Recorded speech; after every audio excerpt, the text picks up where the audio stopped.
할렐루야. 그리스도 안에서 사랑하는 우리 가온비스의 별님 여러분 반갑습니다. 오늘도 세상에서 믿음 지키시고 복된 주일 이렇게 교회 나와 예배하는 여러분 모두에게 우리 하나님께서 위로와 축복 넘치게 주시기를 주님의 이름으로 축원합니다. 추석 명절 즐겁게 보내고 계십니까? 이번 명절에는 많이 웃으셨으면 좋겠습니다. 많이 웃고 많이 즐거워하고 흥겨운 노래가 막 절로 나올 만큼 행복하시길 바랍니다. 하나님이 우리에게 주신 기쁨, 행복 멀리 있지 않아요. 오늘 같은 날 가족들과 함께 즐거운 시간 보내시면서 잠시 복잡한 거 마음 내려놓으시고 우리가 할 수 있는 것 없으니까 믿음으로 행복하게 오늘도 사시길 바랍니다. 그런데 뉴스를 통해 접하는 소식들은 즐거운 명절을 한가위임에도 어떤 사람에게는 기쁜 명절이 됐을 수 있겠습니다만 어떤 사람들은 참 아픈 마음, 태풍으로 인해서 어린 아들을 잃은 평생 잊을 수 없는 이 추석만 다가오면 그 아들을 잃은 슬픔의 명절일 것입니다. 아마 그 어머니 입에서는 웃음이나 노래 이런 것이 아니라 숨도 제대로 쉴 수 없는 고통만 있게 될 겁니다. 왜냐하면 우리의 노래나 웃음은 우리의 감정에 기반하죠. 우리의 감정이 기쁘면 기쁜 대로 좋은 노래가, 흥겨운 노래가, 우리 감정이 우울하면 우울한 대로 슬픈 노래가 나옵니다. 웃음도 기쁜 웃음이 있는가 하면, 호탕하고 즐거운 웃음이 있는가 하면 어떤 웃음은 쓴 웃음이 있다. 우리가 알지요. 우리의 현재 감정에 따라, 현재 처한 상황에 따라 노래도 웃음도 달리 나오게 됩니다. 그런데 그 감정을 초월하여 하나님을 어느 때든 찬양했던 한 사람이 있었는데 그는 바로 다윗이었습니다. 오늘 본문인 시편 34편 1절 바로 앞을 보시면 이런 부제가 달려 있습니다. 다윗이 아비멜렉 앞에서 미친 채 하다가 쫓겨나서 지은 시라는 설명이 붙어 있습니다.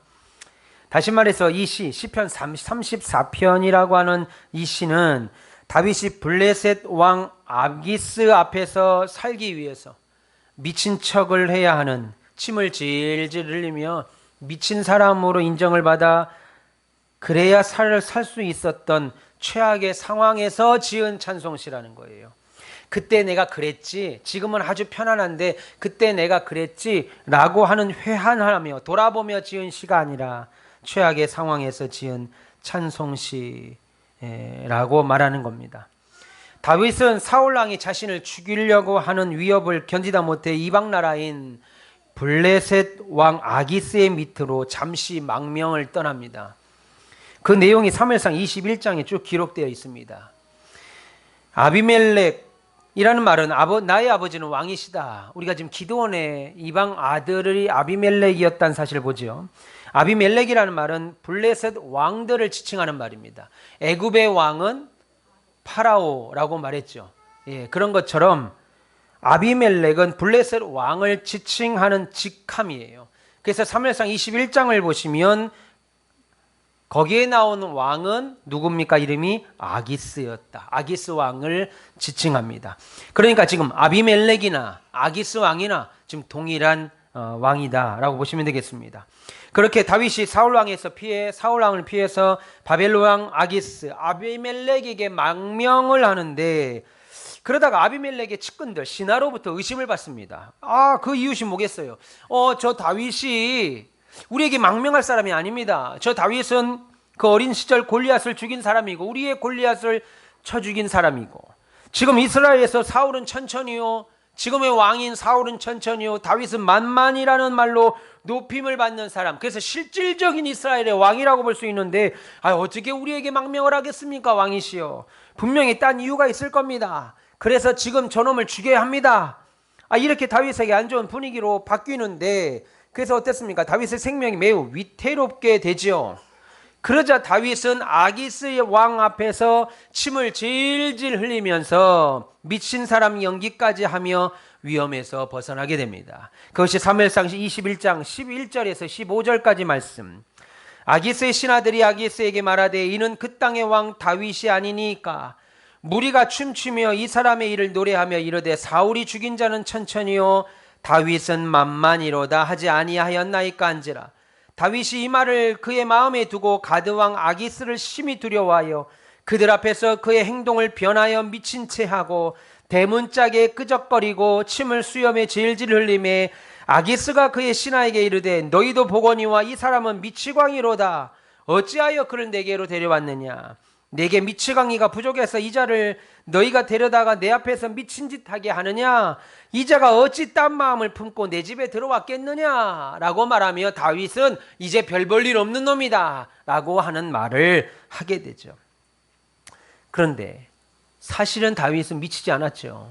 사울 왕 자신의 왕인 사울 왕이 자기를 죽이려고 하는 이때 오히려 자신의 나라의 적국인 할례받지 않은 이 블레셋 나라에 잠시 망명 와 있는 이 처지도 한심하고 처량한데 거기에 왕 앞에서 이방 나라 할례받지 않은 왕과 신하들 앞에서 문 앞에서 끄적거리고 문지방을 몸으로 막 긁고 침을 질질 흘리면서 그런 상황과 그런 말을 듣고 있는 다윗의 심정은 어찌하겠는가, 어찌했겠냐는 거예요. 내 나라로 돌아가지도 못하고 그리고 다른 나라에서 언제 죽을지도 모르는데 두려움 가운데 이렇게 미친 척까지 하면서 내가 생명을 부지해야 되는가.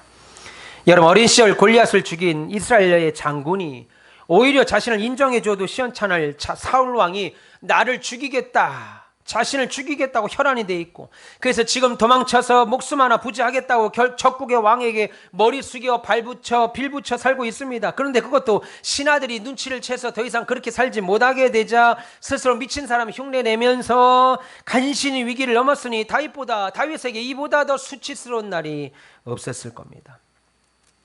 그런데 놀라운 것은요, 우리가 이 모습을 우리가 확인하는데 놀랍게도 다윗은 자신의 전 인생을 통틀어서 아마 밑바닥까지 떨어졌던 이때에 오히려 지금 하나님을 송축하고 오히려 여호와를 자랑하고 하나님의 이름을 높이는 시편을 지어 부릅니다.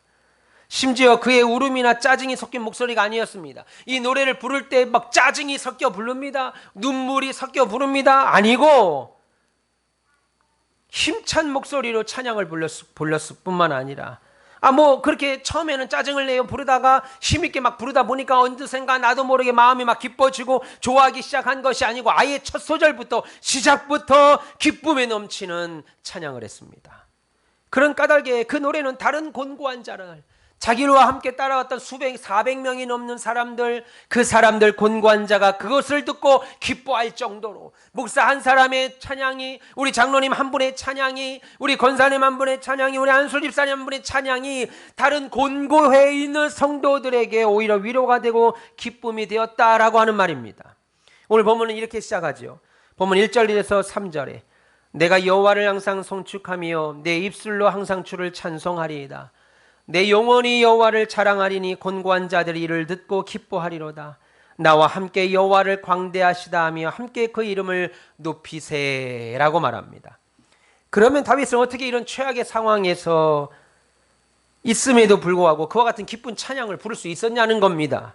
여러분, 이 시간 본문 말씀을 통해서 신자가 절망의 순간에 깨닫는 사실이라고 하는 제목으로 하나님 말씀을 전할 때 도대체 하나님께서는 어떤 은혜를 우리에게 주셔서 절망 중에서도 오히려 하나님은 크시다, 하나님은 우리의 왕이시다, 하나님은 위대하시다 라고 하나님의 이름을 높이며 우리가 기도하고 찬양할 수 있는지 깨달으셔서 우리 사명 앞에서 하나님 이름을 찬양하고 자랑하는 멋쟁이 신자 되시는 저와 여러분 되시기를 주님의 이름으로 축원합니다.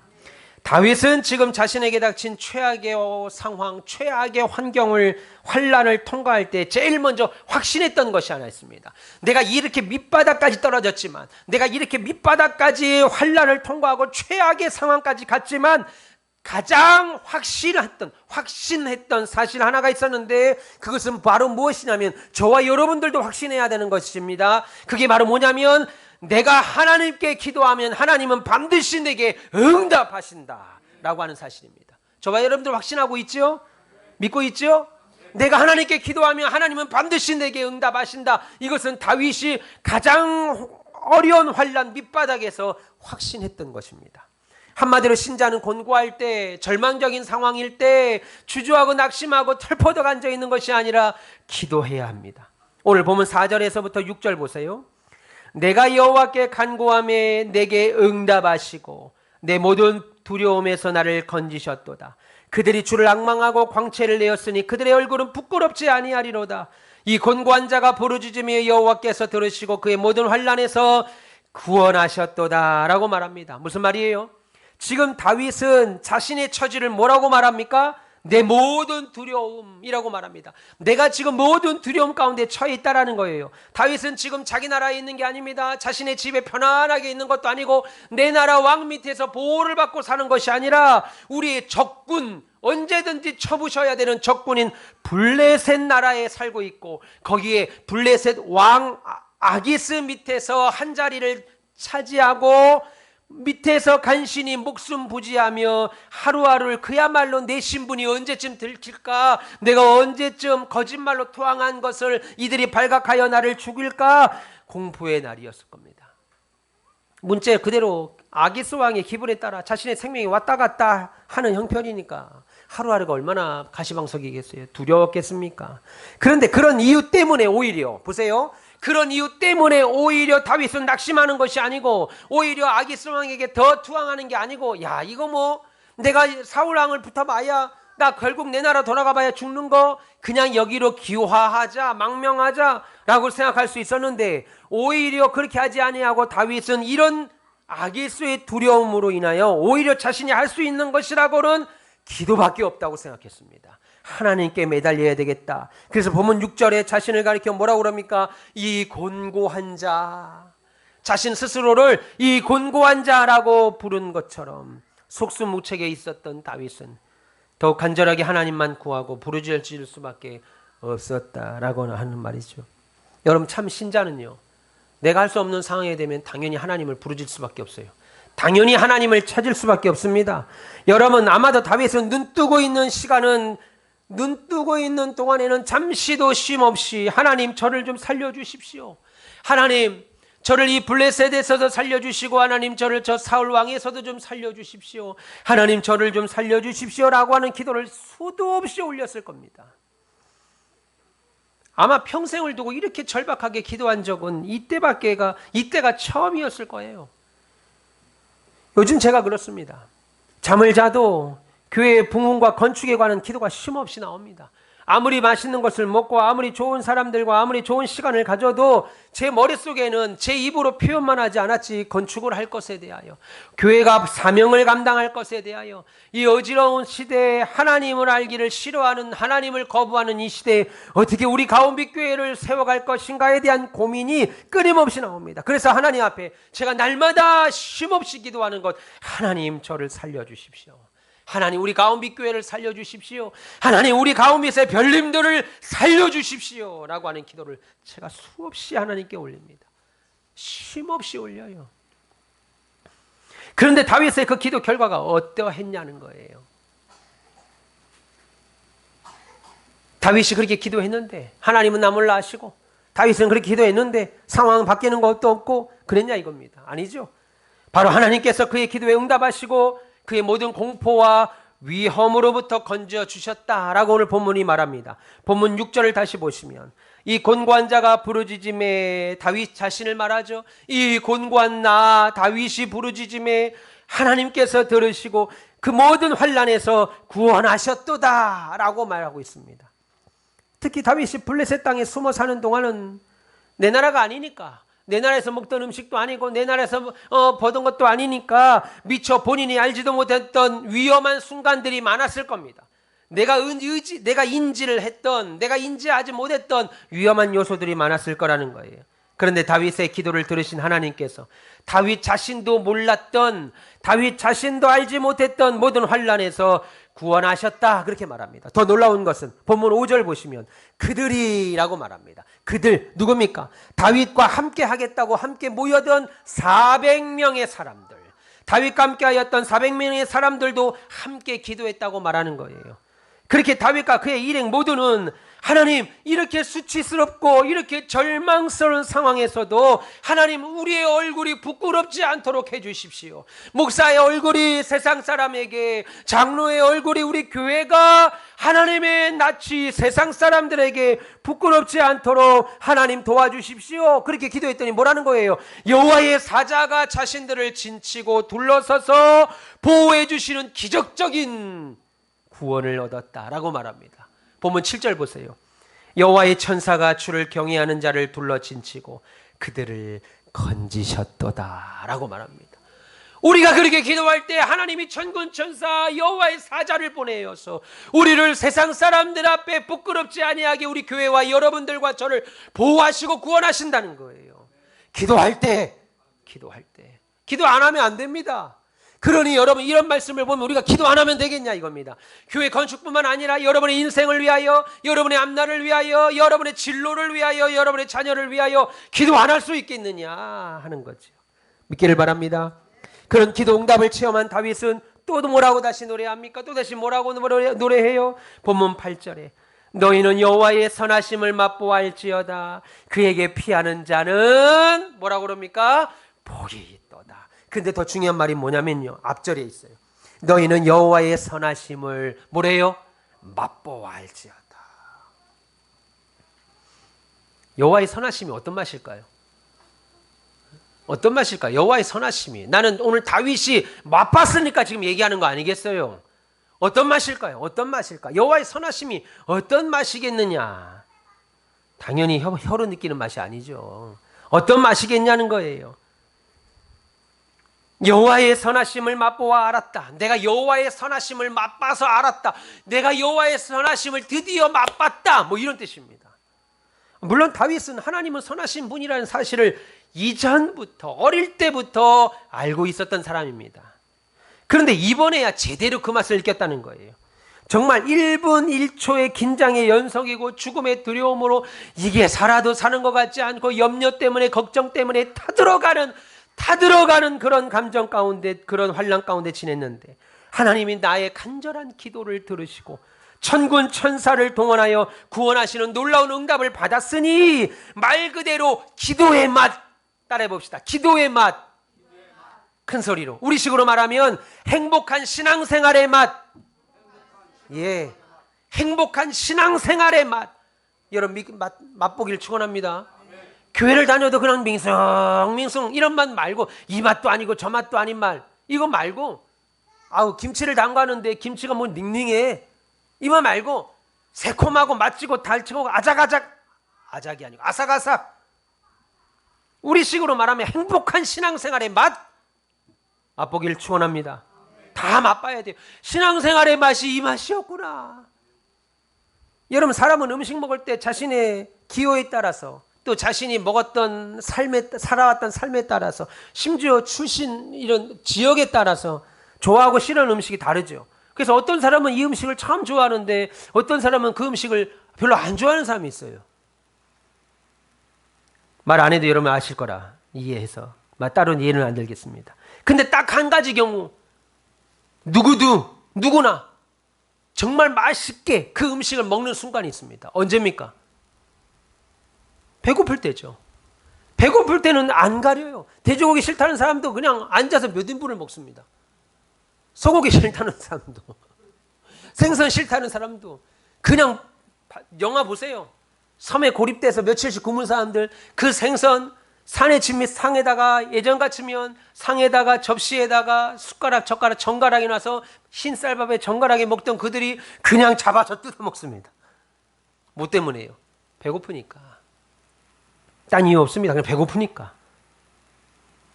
아무리 입이, 그래서 우리말에 시장이 반찬이란 말이 있습니다. 아무리 입이 까다로운 사람이라도 배고프면 뭐든지 다 맛있어요.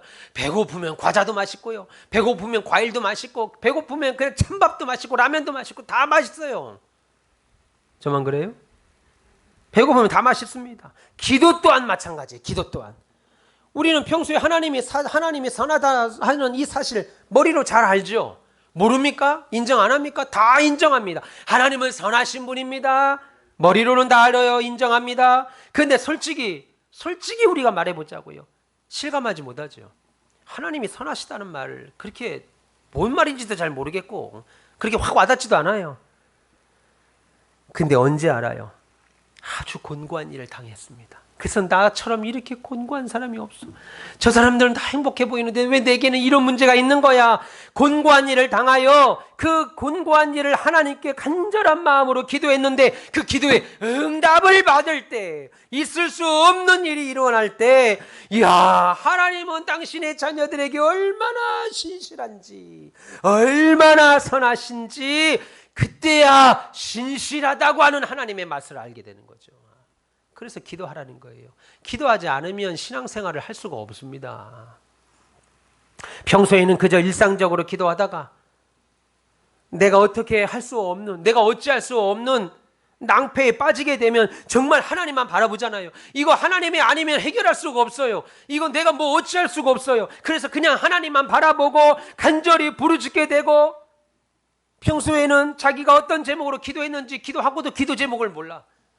내가 평상시에 기도할 때는 내가 뭘 놓고 기도했는지도 모르고 그냥 살다가도 아주 급박한 문제, 아주 큰 어려움, 이 해결해야 되는 절실히 해결해야 되는 이 문제를 가지고 기도한 다음에 여러분이 기도의 응답을 받게 되면 어쩌습니까? 그 행복한 맛, 응답받았다고 하는 이 엄청난 행복한 맛은 그냥 온 몸과 온 영혼에 쫙 퍼진다고요. 쫙 퍼진다고요.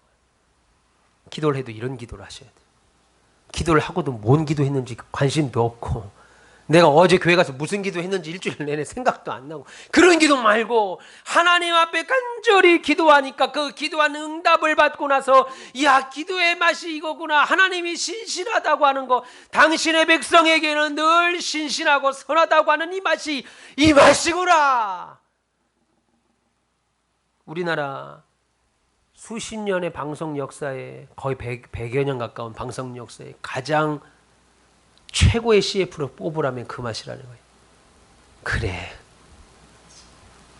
이 맛이야. 그 CF 하나로요, 일약 대기업으로 성장합니다. 그래, 김혜자 씨도 워낙에 잘하셨지만 이영자 씨가 해도 그거 팔렸을 거야. 그래, 이 맛이요. 그 CF 다른 거 다 필요 없습니다. 그 CF 그 다시다 안에 무슨 성분이 들었는지, 다시다 안에 소고기는 수입산인지 한우인지 상관없어요. 이 맛이야 하고 그 표정에 그냥 앞다투 아줌마들이 마트에 가서 다시다를 막 써서 다시다 안 넣으면 그 맛이 안 나는 줄 알고 다시다를 수십 년씩 먹고 왔어요. 다시다로 살아온 인생. 그래서 그 다시다 없이 원래 천연의 맛으로 하면 뭐라고 그래요? 이 맛이 아닌데, 여기 왜 이렇게 맛이 없지? 건강한 맛이긴 한데 맛이 없다고 그래요. 다시다를 넣어야 이 맛이야. 이전에 백종원 씨가 하는 그 골목 상권, 아주머니인지 할아버지인지 잘 기억이 안 나는데 거기 떡볶이 집을 했는데 한 30년을 했어요. 근데 장사가 안 되는 거예요. 한 판을 하면 한 판을 다 하루 종일 못 팔아요. 그래서 백종원 씨가 솔루션을 제공했어요. 고추장을 뭘 쓰시냐니까 제가 직접 담근다는 거예요.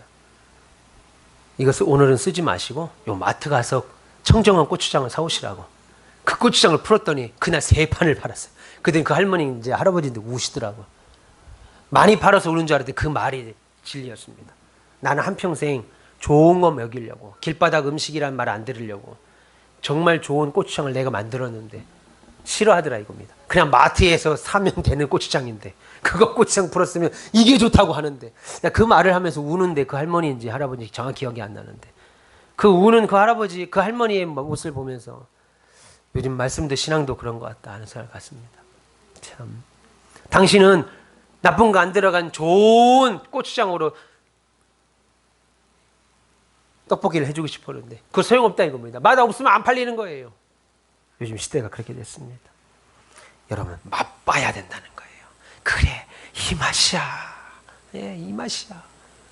기도하면서 이런 맛, 신앙생활의 맛 여러분 체험하기를 축원합니다. 예, 꼭 그렇게 됐으면 좋겠습니다. 그래서 여러분이 일생일대의 위기에서 동서남북 다 막힌 것 같은 이런 환난에서 하나님께 피하시고 하나님께 기도함으로써 그 선하신 구원의 은총을 강력하게 체험하는 모든 별님들 다 되시기를 주님의 이름으로 축원합니다. 그래서 신자의 큰 복은 어쩌면 기도로 어려운 중에 필요한 것을 다 해결받는 은혜를 체험하는 거예요.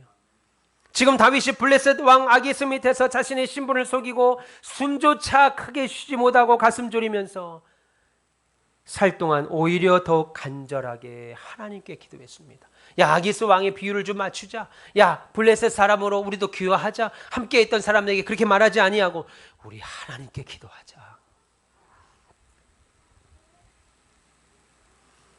그런데 놀랍게도요, 오늘 성경을 보면 다윗이 이렇게 기도의 응답을 받으면서 점점 더 확신했던 것 하나가 있었는데, 기도의 응답을 받고 기도의 맛을 보고 우리말로 말하면 신앙생활의 맛을 체험하면서 더 확신한 것 하나 가지가 더 있었는데, 그것이 무엇이냐면 바로 살아계신 하나님을 경외하는 신앙이었습니다. 살아계신 하나님을 경외하는 신앙, 이 이야기를 오늘 좀 하겠습니다. 경외하다라고 하는 말을 그대로 직역하면 두려워하다란 말이에요. 두려워하다. 다윗은 지금 현실적으로는 자신의 생명을 쥐고 있는 누구요? 바벨론 왕 아기스의 눈치를 당연히 봐야죠. 그리고 두려워할 수밖에 없는 형편이죠. 그런데 놀랍게도 다윗은 지금 아기스 왕보다도 누구를 더 두려워한다는 거예요? 누구를 더 경외한다는 거예요? 하나님. 그래서 하나님을 경외하려고 하는 그 마음을 그 마음을 지키려고 애썼습니다. 왜? 기도하면 응답을 받는 걸 보고 하나님께 더 경외해야 되겠구나. 하나님을 더 두려워해야 되겠구나. 하나님만 의식하고 두려워했던 다윗의 신앙은 어떻게 바뀌냐면 악을 버리는 겁니다. 그래서 하나님이 내 인생을 붙잡고 계시는구나. 그래서 나는 하나님을 경외하려 하는데, 두려워하는데, 그 두려워하는 표현으로 어떤 것이 제일 먼저 나오냐면 악을 버립니다. 악. 그리고 선을 행하는 구체적인 모습들이 나옵니다. 그것이 뭐예요? 본문 11절. 너희 자녀들아 와서 내 말을 들으라. 내가 여호와를 경외하는 법을 너희에게 가르치리로다. 여러분들의 입술에서 그런 말씀이 나와야 돼요. 이런 고백들이 나와야 됩니다. 그래서 오고 오는 다른 별님들에게 가르쳐 주셔야 돼요. 하나님을 경외하는 마음, 하나님을 경외하는 법이 무엇인지 가르쳐 주셔야 됩니다. 그렇게 말하면서 오늘 다윗은 뭐라고 그래요? 우리에게 뭐라고 가르칩니까? 하나님을 경외하는 신앙은 다른 것이 아니고 네 혀를 조심하는 거야. 네 혀, 아주 중요한 말. 네 혀를 금하며 입술에 괴사한 말, 쓸데없는 말, 악한 말, 불평한 말, 이거 금하는 거라고 말합니다. 잘 들으세요. 다윗이 기도하면서 하나님의 응답을 체험하고 다기스 왕보다 하나님을 더 경외하고 두려워하면서 제일 먼저 하려 했던 것이 뭐냐면 악에서 떠나야 되겠구나. 그리고 선을 행해야 되겠구나. 그럼 선을 행하는 방법이 뭐냐면 혀를 조심하는구나. 그리고 입술을 불평해서 끊어야 되겠구나 한 거예요. 본문 12절과 13절 보세요. 생명을 사모하고 연수를 사랑하여 복받기를 원하는 사람이 누구냐? 우리 아니냐, 우리. 그죠? 그러면 네 혀를 악에서 금하고 네 입술을 거짓말에서 금하라. 그렇게 말합니다. 지나가는 말, 툭툭거리는 말, 욕하는 말 하지 마라 이겁니다. 여러분, 진심으로 복받기 원하는 사람은 악을 버려야 되는데, 그것의 가장 기본적인 일은 먼저 자기 입에서 나오는 나쁜 말부터 끊어버리라는 거예요. 그런데 사실 생각해 보세요. 다윗의 상황에서 보면 이 말은 쉬운 말 아니죠. 왜요? 다윗이 처한 상황이 너무나도 괴로워요. 너무나도 힘들어요. 너무나도 어려운 상황이기 때문입니다.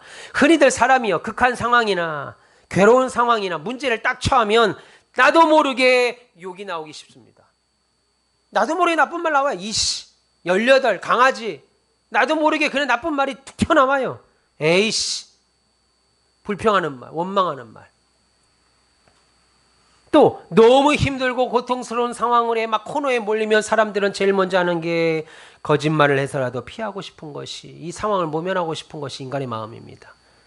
그래서 형법에서는요, 가족들 중에 누가 죄를 지었는데 다른 가족이 그 일에 대해서 거짓 증언을 하거나 그를 숨겨주는 것은, 숨겨줘도 법적으로 제재를 받지 않습니다. 법적으로, 심지어 법원에서 재판 앞에서도 잘못된 증언을 해도 법적으로 죄를 묻지 않아요. 왜요? 그것은 가족으로서 자연스러운 행동으로 보기 때문입니다.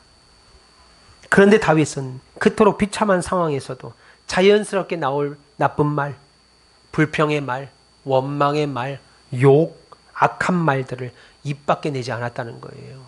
참 말씀을 준비하면서 제가 참 많이 회개했습니다. 왜냐면 다윗이 왜 그랬겠어요? 나는 예수 믿으니까 그렇게 안 할 거야. 난 말 그렇게 쓰지 않을 거야. 이것이 아니었어요. 왜냐면 가장 높은 곳에서 지금 내 상황을 가장 정확하게 보시는 하나님께서 행악하는 놈들은, 악한 놈들은, 악한 말을 하고 악한 머리를 쓰는 놈들은 내가 그 땅에서 다 끌어버릴 것이다 라고 말씀하셨기 때문에 나는 조심해서 말할 거야. 나는 조심해서 행동할 거야. 그래서 하나님을 진심으로 경외 두려워했기 때문입니다. 본문 14절에서 16절에 악을 버리고 선을 행하며 화평을 찾아 따를지어다. 여호와의 눈은 의인을 향하시고 그의 귀는 그의 부르짖음을 기울이시는도다. 여호와의 얼굴을 악을 행하는 자를 향하사 그들의 좌취를 땅에서 끊으려 하시는도다 라고 했습니다. 하나님의 눈은 의인을 향합니다. 하나님의 눈은 의인인 우리 김장로님을 향합니다. 하나님의 여호와의 귀는 의인인 우리 김경애 집사님의 기도의 제목, 기도의 부르짖음을 듣고 계신다는 거예요. 그런데 악인의 외침, 악인이 하는 말은 하나님이 보고 들으시고 저놈들 땅에서 끊어버리겠다라고 말씀하신다는 거예요.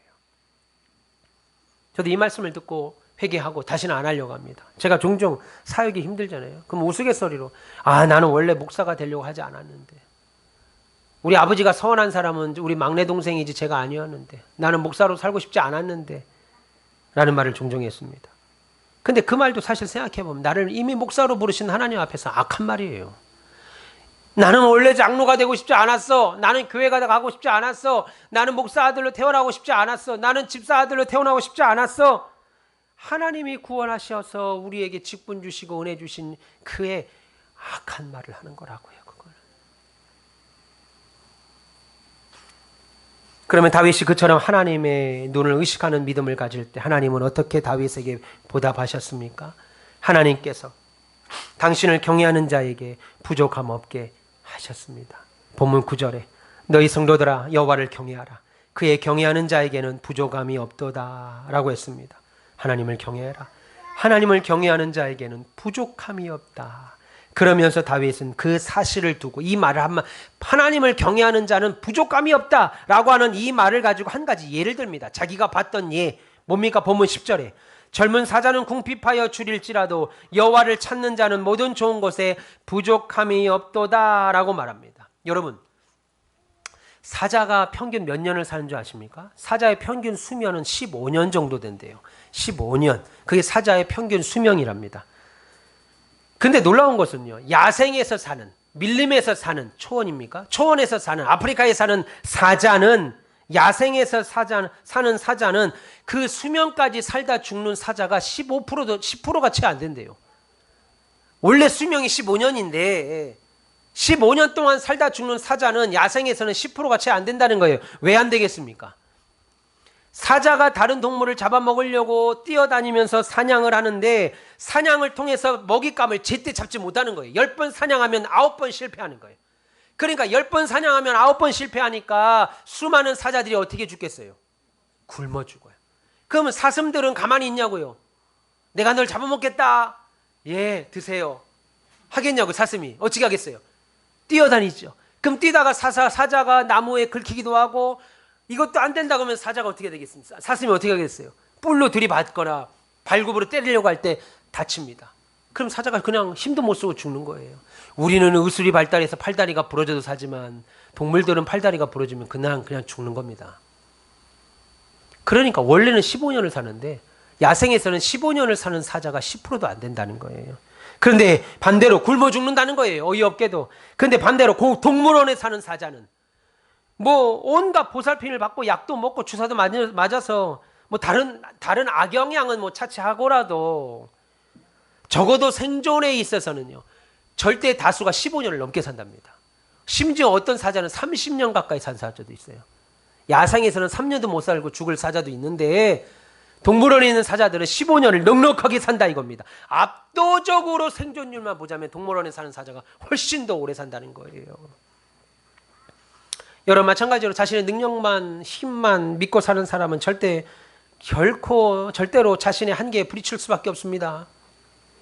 나는 교회도 필요 없고 나는 하나님도 안 믿고 난 하나님도 필요 없고 다 필요 없어. 난 혼자 내가 열심히 하면 살 수 있어. 나 혼자 얼마든지 살아갈 수 있어. 왜 교회를 가 쓸데없이 왜 목사한테 헌금을 퍼줘? 이렇게 말하는 교만한 사람들은 자기 스스로 극복할 길이 없는 위기와 환난을 만나면 그제서야 쓰러지고 마는 겁니다. 밀림에서 왕이 아닙니까 사자가. 그런데 자신의 생명대로 사는 수명대로 사는 사자가 10%가 안 된다는 거예요. 그런데 하나님을 자기 인생의 왕으로 자기 주인으로 모시면서 하나님을 경외하고 사는 신자는 하나님이 보살펴 주신 은총으로 말미암아 어떤 경우에도 부족함 없게 산다는 거예요. 아무리 우리 눈앞에 환난과 어려움이 나를 당장 쓰러뜨릴 것 같고 집어삼킬 것 같아 보여도 전능하신 하나님께서 우리를 반드시 우리에게 채워주신다는 거예요. 그래서 기도하는 자는 자기 손에 남아있는 것이 아무것도 없다 하더라도 내 손에 아무것도 없는데 그런 궁핍한 상황이어도 필요한 것들을 까마귀를 동원해서라도 공급해 주시는 하나님의 지원은 절대로 중단되지 않는다는 겁니다. 우리가 지금까지 확인하고 왔지요. 우리 박 장로님이 이제 곧 70인데 그 70을 바라보는 동안에 야생에서 살았으면 아프리카 토인으로 살았으면 깜둥이라고 말하면 이건 인격 비하 발언이죠. 우리 옛날에는 다 깜둥이라는 지금 그렇게 말하면 안 되고 토인도 비하 발언인가? 뭐라고 그래야 되죠? 니그루? 뭐라고 그래야 되지? 흑인도 안 돼요. 살색도 없어진 반에 지금 크레파 형세에. 이거 검은 분. 그런 분처럼 창 하나 들고 밑에만 가리고 뛰어다니면 벌써 지금 여기 계셨겠습니까? 벌써. 최집사 나이까지 지금 40이라는데 최집사님이 40까지 못 살아요. 이빨 다 빠지고 어머 이러고 살죠. 물론 천은 많을 거야. 아프니까 부인은 많이 두고 자식은 많아도 하나님이 여러분이 교회 안에 거하니까 지금 70을 바라보고 박자는 김자는 50을 넘고 그렇게 여러분이 수십 년을 살아도 지금도 건강하게 사는 겁니다. 건강하게 믿기를 바랍니다. 각박하고 힘든 세상에서 하나님 믿지 않으려고 의지하지 않는 자는 젊은 사자라 해도 궁핍하게 살아갈 수밖에 없지만 하나님을 경외하는 사람은 오늘 본문 말씀에 보면 평생 장수하면서 가장 좋은 복까지 넉넉하게 누리고 산다는 거예요. 이런 은혜 체험하시는 우리 가운데서 별님 되시기를 주님의 이름으로 축원합니다. 그러므로 신자는 어때요? 환난을 통과함으로써 참 아이러니합니다. 환난을 통과함으로써 하나님의 구원을 확신하게 됩니다. 하나님이 도우셨지. 보면 17절, 18절 의인이 부르짖음에 여호와께서 들으시고 그들의 모든 환난에서 건지셨도다. 여호와는 마음이 상한 자를 가까이 하시고 충심으로 통회하는 자를 구원하시는도다. 하나님을 모르는 사람은 환난 날에 그저 뭐예요? 괴로워하면서 입에서는 온갖 욕이나 온갖 저주의 말, 부정적인 말이 쏟아뱉지만 다윗은 신자는 꼬꾸라질 수밖에 없는 그런 환난에서도 오히려 하나님께 기도하고 하나님을 두려워하며 하나님을 경외하며 겸손의 신앙을 지킨다는 거예요. 그 결과 하나님이 그런 자들을, 그런 신자들을 구해주시면서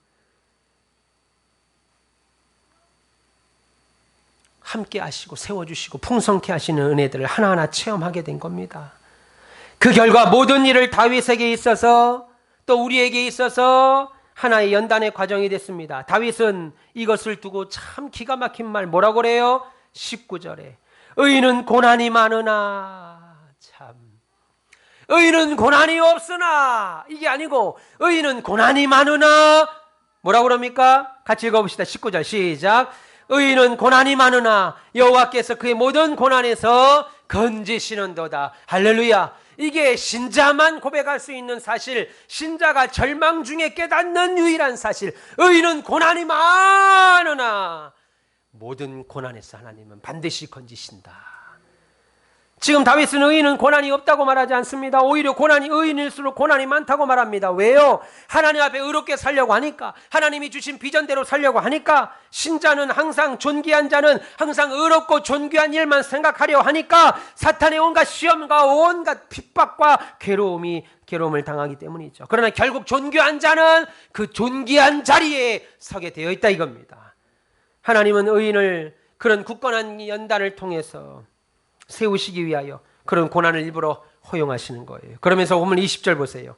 그의 모든 뼈를 보호하시며 그 중에 하나도 꺾이지 아니하였도다. 다시 말해서 의인이 아무리 고통스럽고 어려운 환난에 있다 하더라도 하나님은 결정적인 중상, 완전히 부셔버리고 낙심하고 죽여버리지 않는다는 거예요.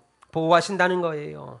왜냐하면 그 고난은 의인은 더욱 단단하고 강하게 만드는 연단일 뿐이지 완전히 실족하게 만드는 시험이 아니라는 겁니다. 여러분이 살 때 어려움을 찾아오고 믿음의 사명을 감당하려 할 때 괴로움이 찾아오는 것은 우리에게 주시는 단단케 하는 믿음의 성장을 위한 연단이지 우리를 실족케 하는 시험이 아니라는 거예요.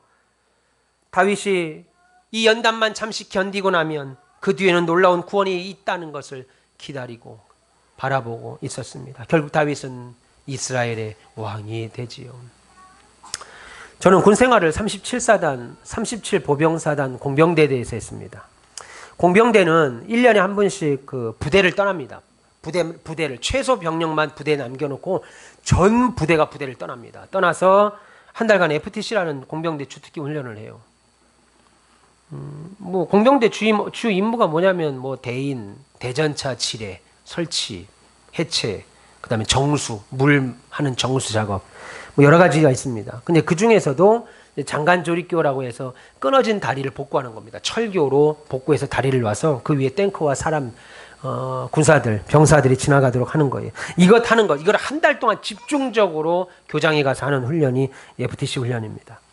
그런데 놀랍게도요, 교장으로 이송하고 옷을 다 갈아입고 밥을 먹고 제일 먼저 첫 훈련, 수업이 뭐냐면 바로 육군본부에서 허용하고 있는 얼차려입니다. 육군본부에서 공식적으로 허용하는 얼차려. 발굽혀펴기부터 시작합니다. 오리 걸음이라고 그러죠. 오리 쪼그리 뛰기, PT 체조부터 시작해서 오리 걸음. 그 큰 연병장을 오리 걸음으로 처음에 한 바퀴도 제대로 못 걸어요. 그럼 나중에 한 바퀴, 두 바퀴, 세 바퀴, 나중에 10바퀴도 겁니다. 아니, 우린 지금 훈련 받으러 왔는데 오자마자 얼차려. 이거는 육군본부에서 허락한 얼차려예요. 근데 이런 것을 많이 하면 할수록 어떻게 되냐면요. 한 달 전에 가기 전만 해도 군기가 쑥 빠져가지고 아무것도 그냥 군장 하나 드는 것도 힘이 들어요. 아우 지겨워 무슨 훈련이냐 했다가 한 달 뒤에 FTC 훈련하고 막 그 모든 걸 하고 나면요. 수백 킬로나 되는 이 철교의 부속품들을 다리 놓는데 안전사고 하나 없이 그냥 속전속결로 하게 됩니다. 저기 찍고 오는 거 달리기 선착순 찍어 오고 원래는 교부제로는 3시간 40분 만에 끝내야 하는 거예요. 이것만 해도 큰 일입니다. 근데 그거 다 얼차려 받고 오리 걸음하고 PT 체조하고 앉았다 일어났다 하고 막 선착순 갔다 오면요. 1시간 반 만에 만들어요. 사람의 능력은 대단합니다. 1시간 반 때리지 않아도 돼요. 그런 것만 계속하면 1시간 반 안에 그냥 그래도 더 다리를 더 놓고 싶어요. 그냥 평양까지 다리를 놓을 만큼 힘이 막 생깁니다. 한마디로 합법적으로 할법적으로 이렇게 내는 얼차려는 병사의 잘못을 바로잡는 동시에 신체 단련도 시키는 일석이조죠. 마찬가지로 하나님이 자녀들인 우리들에게 주시는 시련은 부당하고 고통스러운 것만 있는 게 아니라 우리로 하여금 영적인 근육을 단련시키는 일까지 합니다. 그래서 성도로 하여금 모든 곤란과 환난을 견디고 이기게 하게 되지요. 여러분 하나님께 찬양하는 것은 배부르고 등 따스울 때만 하는 것이 아닙니다. 오히려 다윗처럼 비참한 지경을 통과하면서도 하나님을 송축하고 자랑하고 그 이름을 높일 수 있습니다. 여러분 사실은 평안할 때 부르는 찬양은 밋밋해요. 밋밋합니다. 왜냐하면 입술은 찬양을 부르는데 마음으로는 그 찬양의 가사가 안 들어오잖아요. 그래서 대수롭지 않게 부릅니다. 몸이 건조하게 노래합니다. 그런데 고난 중에 찬양을 부르잖아요. 그럼 뭐라고 그래요? 큰 물결 일어나. 이 찬양 어떻게 부르죠? 큰 물결 일어나. 이거 맞습니까? 나 쉬지 못하나 이 풍랑이 연하여서 더 빨리 갑니다. 이 가운데 있는 사람은 이 찬양을 부를 때요, 남들은 분위기 처지게 늘어지는 찬양을 불러 하는데, 어떤 사람은 이 찬양을 부르면서 운다고요. 그 우는 게 기쁨의 눈물을 흘린다고요. 한동안 우리나라에 천부의 의지 없어서가 전국을 강타한 찬양이었습니다. 하나님의 은혜를 막 체험하던 그때, 부흥이 막 일어날 때, 부흥회가 전국적으로 확대될 때, 그래서 말씀에 깨닫는 사람이 있을 때, 천부의 의지 없어서, 내가 의지할 것이 어지껏 돈이었구나, 의지한 것이 어지껏 사람이었구나 깨달으니까 천부의 의지 없어서 손 들고 옵니다. 여러분, 고난 중에 찬양을 부를 때 그 찬양은 내 영혼에 살아있어서 내 심령 안에서 솟아나는 막 그냥 찬양을 부르게 돼요. 그래서 그 찬양은 다른 곤고한 사람에게도 놀라운 위로와 격려가 됩니다. 사랑하는 우리 가운데서의 별님 여러분, 우리는 우리의 사명인 건축으로 수많은 사람들이 하나님께 영광을 돌리고 하나님이 누구신지 알게 될 겁니다. 우리가 드리는 예배당으로, 우리가 짓는 예배당으로, 거기에 지금 이 고통의 시간을 통해 당장은 어려우나 이것이 우리를 강하게 하고 하나님의 머리가 아닌, 하나님을 머리가 아닌 몸과 마음으로 체험하여 사단 마귀가 감히 넘볼 수 없는 믿음의 신자로 성장하게 될 것입니다. 하나님께서 모든 일을 주관하고 계획하고 계십니다. 물론 그 계획이 우리의 눈으로 안 보일 때가 많아요. 방법도 보이지 않고 해결책도 보이지 않습니다. 그래서 우리는 불평하기도 하고 원망도 하죠. 그러나 하나님은요, 우리가 신중하게 선택하고 가장 합리적인 길을 선택하는 것을 지혜롭다고 말하지 아니하고, 하나님의 음성을 들을 때 이미 우리의 답은 정해져 있어야 한다고 말하는 거예요. 하나님, 내가 뭘 하길 원하는지 알려주세요. 그러면 제가 그것을 할지 말지 결정하겠습니다. 이게 아니고, 여러분, 이런 태도로 하나님께 기도하면 하나님이 뭐라고 하시든지 잘 알아듣지 못하게 됩니다. 하나님, 어떤 말씀 하시든 제 답은 예스입니다. 네, 하겠습니다 라고 한 태도를 가지면 하나님의 응답을 더 명확하게 우리가 가질 수 있습니다. 물론 두렵기도 하죠. 만약에 제가 할 수 없는 정말 어려운 일을 하신다면 어떡하겠어요? 만약 제 계획을 완전히 뒤엎으라면, 나는 그것이 하기 싫었는데, 나는 그걸 생각이 없었는데 내 계획을 완전히 뒤엎는 일을 하라면요, 그럴 수 있습니다. 그런데 미래를 보실 뿐만 아니라 우리를 만드신 하나님께서는 그 누구보다도 저와 여러분은 우리 가온빛교회 미래를 확실하게 보고 계시는 분입니다.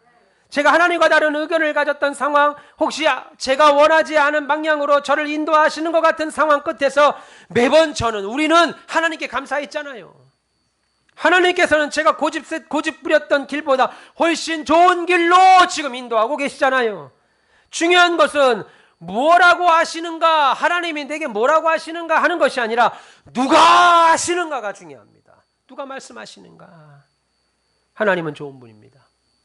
아기스의 눈을 피해서 두려워하지 아니하고 오히려 하나님을 경외했던 다윗처럼, 하나님 무엇 하라 하시든 간에 하물며 그게 어려운 것일지라도 하나님이 여러분이 생각했던 것보다 훨씬 더 좋고 아름다운 길로 인도하실 것이라는 것을 믿으시길 축원합니다. 물론 하나님 그 길 때문에 때때로 괴로운 길, 아픈 사건, 그리고 인생의 최악의 상황으로 우리를 몰고 갈 수도 있습니다. 그러나 이것은 결과적으로 우리가 하나님을 아는 영적인 유익은 말할 것도 없고 하나님의 절대적인 주권과 영광을 드러내기 위하여 우리에게 어때요? 이런 상황을 허락하시는 것을 기억하시면 좋겠습니다. 하나님께서 하실 겁니다. 하나님께서 하실 겁니다. 그분이 우리를 위하여 싸우시고 일하십니다. 그 하나님 의지하시고 신뢰함으로 하나님의 구원의 역사를 맛보고 승리하시는 우리 모두, 그리고 우리 가온빛교회 되시기를 주님의 이름으로 축원합니다. 기도하겠습니다. 하나님 감사합니다. 사랑하는 주님, 오늘도 하나님 앞에 하나님만 의뢰하고 기도하고 경외하고